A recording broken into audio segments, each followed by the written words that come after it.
وانا هوريكم اللوك النهائي بعد ما شعري اتعمل له الستايلنج ونشفت شعري خالص، عشان اوريكم الافكت بتاع البرودكت بتاع بلانكي.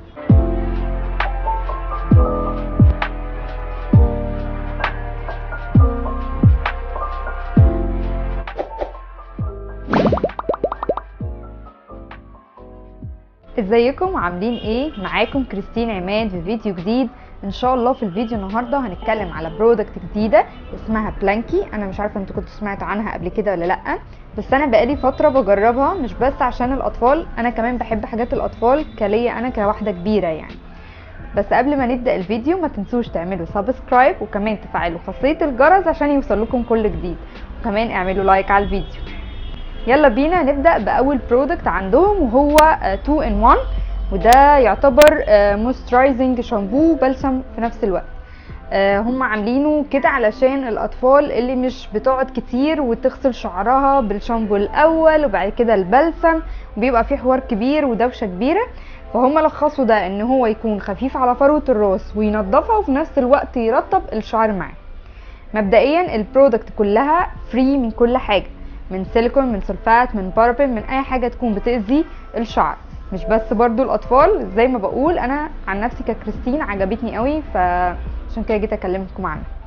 النهارده الووش داي بتاعتي، وانا هبدا باول خطوه وهو ال2 in 1 الشامبو والكونديشنر مع بعض. مبدئيا انا النهارده يعني زي ما انتم شايفين انا شعري خلاص يعني الكيرس حتى باظت خالص، فانا هغسله. انا هوزع الشامبو والكونديشنر معاكم عشان انتوا كمان تشوفوا انا بغسل شعري ازاي، وانتي حتى لو هتعملي لابنك او لبنتك في البيت هتعملي لبنتك او بنتك ازاي. دلوقتي انا بليت شعري كويس جدا، هبتدي اخد من الشامبو كونديشنر مع بعض. زي ما انتوا شايفين هو حتى قوامه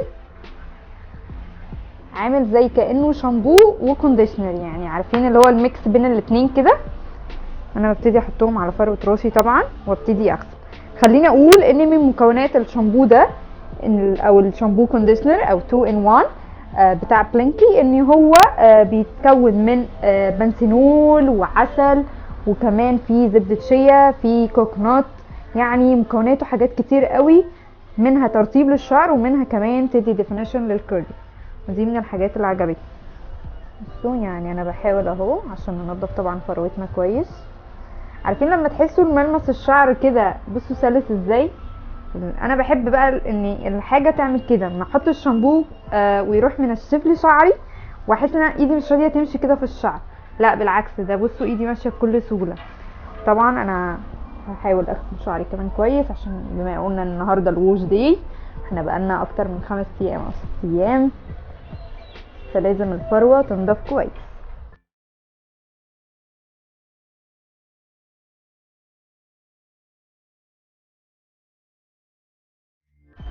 انا بكده اكون يعتبر وزعت على الشعر كويس قوي، فانا هغسل دلوقتي شعري وهرجع لكم. بكده اكون غسلت شعري. تعالوا نسلك شعري بالفرشه التسليك العاديه بتاعتنا واوريكم قد ايه ان الشعر بصوا بيتسلك بكل سهوله.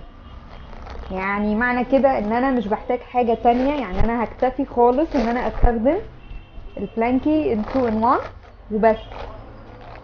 بصوا شعري اتسلك بكل سهوله ازاي، مفيش تعقيد مفيش حاجه، وما حطيتش لسه كمان الليد ان بتاعي، يعني دي حاجه عجبتني قوي بصراحه. سلك كمان الجزء التاني.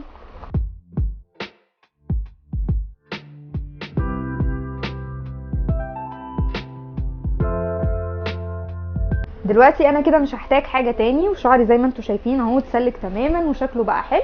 هندخل على الخطوه المهمه وهي خطوه الستايلنج.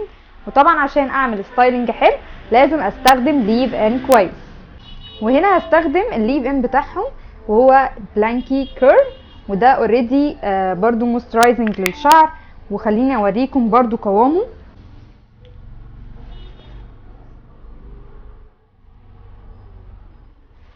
خليني اقول ان القوام بتاعه تقيل شويه مش خفيف قوي، يعني خلينا نقول ان هو متوسط وحلو جدا.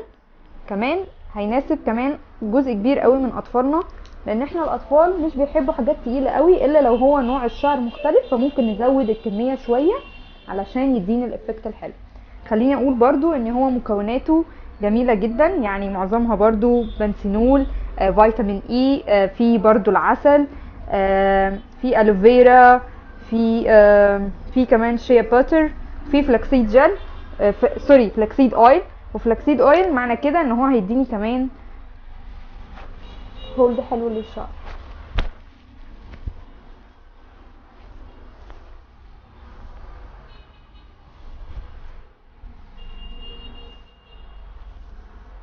كده انا وزعت على الجزء ده كل الليف ان، هوزع كمان على الجزء ده. طبعا انت بتكتري او بتقللي الكميه حسب ما شعرك يحتاج.